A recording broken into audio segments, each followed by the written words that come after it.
Hi students, 10వ తరగతి పరీక్ష రాస్తున్నటువంటి విద్యార్థులందరికీ కూడా హృదయపూర్వక శుభాకాంక్షలు.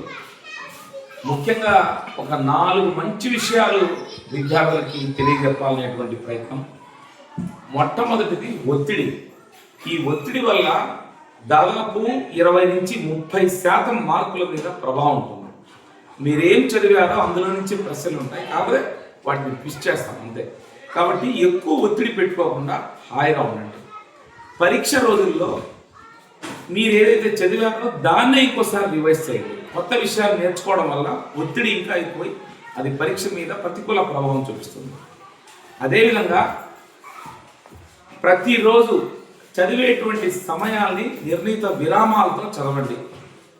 రిలాక్సేషన్ చాలా ఇంపార్టెంట్. మధ్య మధ్యలో రిలాక్స్ అవుతూ చదవండి. దానివల్ల చాలా వరకు ఒత్తిడి మన మీద తగ్గుతుంది. అందమైన చేతి రాత మీ మార్కుల నిర్ణయిస్తుంది.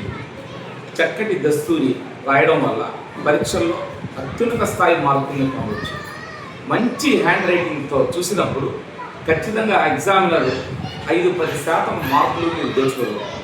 ఆ రకంగా మంచి చేతి వ్రాతతో పరీక్ష రాయండి. కొట్టివేతలు లేకుండా రాయండి. పరీక్ష హాల్లో ప్రతి అరగంటకి సమయాన్ని చూసుకుంటూ సమయానుకూలంగా రాయడం, పేపర్ మీద నీట్గా ఉండడం, పేపర్ ప్రజెంటేషన్, ఇవన్నీ కూడా మీ యొక్క మార్కులు పెంపొందించడంలో దోహదం చేస్తాయి. All the best all of you.